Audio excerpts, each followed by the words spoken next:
America के Utah राज्य में एक बेहद चौंकाने वाली घटना सामने आई है। यहाँ वेस्ट वैली सिटी के वेलीफेयर मॉल में काम करने वाले भारतीय युवक सोहेल पर एक व्यक्ति ने चाकू से हमला कर दिया। पुलिस के अनुसार यह हमला किसी आपसी झगड़े की वजह से नहीं बल्कि धर्म के आधार पर किया गया था। घटना सोमवार को हुई जब सोहेल मॉल में अपने कियोस्क पर काम कर रहा था। आसपास मौजूद लोग और पुलिस के मुताबिक 48 वर्षीय आरोपी पीटर माइकल लासन पहले सोहेल के पास आया और उससे बातचीत करने लगा। उसने सोहेल से पूछा कि वो कहाँ का रहने वाला है।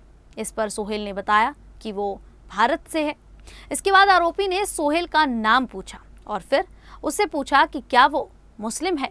जैसे ही सोहेल ने हाँ में जवाब दिया, आरोपी ने अचानक चाकू निकालकर उस पर हमला कर दिया। वहां मौजूद लोगों के मुताबिक हमला इतना अचानक हुआ कि किसी को कुछ समझने का मौका ही नहीं मिला। पास की एक ज्वेलरी शॉप पर काम करने वाली लूना नुनेज ने बताया कि उन्होंने सोहेल को बचाने की पूरी कोशिश की और जो भी सामान हाथ में आया उसे हमलावर की तरफ फेंक दिया, लेकिन आरोपी लगातार चाकू से वार करता रहा। लूना ने कहा कि उस समय उन्हें लगा कि शायद सोहेल की जान नहीं बच पाएगी। बाद में पता चला कि हमलावर ने सोहेल पर करीब 15 बार चाकू से हमले किए। हमले में उसके शरीर पर कई गहरे घाव हो गए और वो गंभीर रूप से घायल होकर जमीन पर गिर पड़ा। हमले के दौरान वहां मौजूद लोगों ने हिम्मत दिखाते हुए आरोपी को पकड़ लिया और उसे जमीन पर दबोचकर रखा ताकि वो किसी और पर हमला ना कर सके। थोड़ी देर बाद पुलिस मौके पर पहुंची और आरोपी को गिरफ्तार कर लिया गया। जब पुलिस वहां पहुंची तब तक सोहेल का काफी खून बह चुका था। उसे तुरंत अस्पताल ले जाया गया जहां उसकी कई सर्जरी की गई। फिलहाल उसकी हालत गंभीर बनी हुई है। सोहेल के इलाज में काफी खर्च आ रहा है, इसीलिए उसकी मदद के लिए GoFundMe पर फंड जुटाने का अभियान शुरू किया गया है। बताया गया है कि उसके पास हेल्थ इंश्योरेंस नहीं है। सोहेल अपने परिवार का इकलौता कमाने वाला सदस्य है। उसकी पत्नी काम नहीं करती है और उसके 2 छोटे बच्चे हैं। ऐसे में इस घटना के बाद परिवार को आर्थिक और मानसिक दोनों तरह की परेशानियों का सामना करना पड़ रहा है। पुलिस जांच में सामने आई जानकारी ने इस मामले को और भी गंभीर बना दिया है। पुलिस के अनुसार आरोपी पीटर माइकल ने पूछताछ के दौरान ये माना कि उसने सोहेल को सिर्फ इसलिए निशाना बनाया क्योंकि वो मुसलमान है। पुलिस का कहना है कि आरोपी ने यह भी कहा कि वो मुसलमानों को मारना चाहता था। इसी वजह से अधिकारियों ने इसे धर्म के आधार पर किया गया एक टारगेटेड हमला माना है।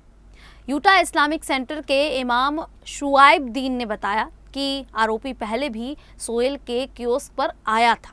उसने सोहेल से उसका नाम और धर्म पूछा था और बाद में पानी की बोतल मांगी थी। जैसे ही सोहेल पानी लेने के लिए पीछे मुड़ा, आरोपी ने अचानक चाकू निकालकर उस पर हमला कर दिया। इस घटना के बाद स्थानीय मुस्लिम समुदाय में डर और चिंता का माहौल है। सोहेल के मैनेजर अदनान मोहम्मद ने कहा कि अगर वो उस समय वहां होते तो सोहेल को बचाने के लिए अपनी जान तक दांव पर लगा देते। उन्होंने उन लोगों की भी तारीफ की जिन्होंने अपनी परवाह किए बिना हमलावर को पकड़ लिया और उसे आगे किसी को नुकसान पहुंचाने से रोक दिया। पुलिस ने आरोपी पीटर माइकल को हत्या की कोशिश और खतरनाक हथियार के इस्तेमाल समेत कई गंभीर आरोपों में गिरफ्तार कर सॉल्ट लेक काउंटी जेल भेज दिया है। अधिकारियों का कहना है कि आरोपी समाज के लिए खतरा बन सकता था।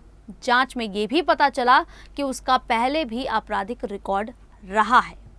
मीडिया रिपोर्ट्स के मुताबिक साल 2022 में उसने अपने घर के बाहर आग लगा दी थी और मौके पर पहुंचे दमकल कर्मियों को गोली मारने की धमकी दी थी।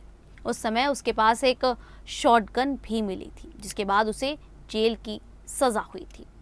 यूटा में हुई इस घटना ने अमेरिका में धर्म के आधार पर होने वाले अपराधों को लेकर नई बहस छेड़ दी है।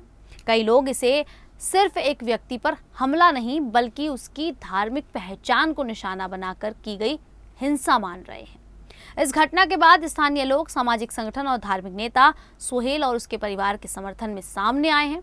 सभी यही उम्मीद कर रहे हैं कि सोहेल जल्द से जल्द ठीक होकर अपने परिवार के पास लौट सके।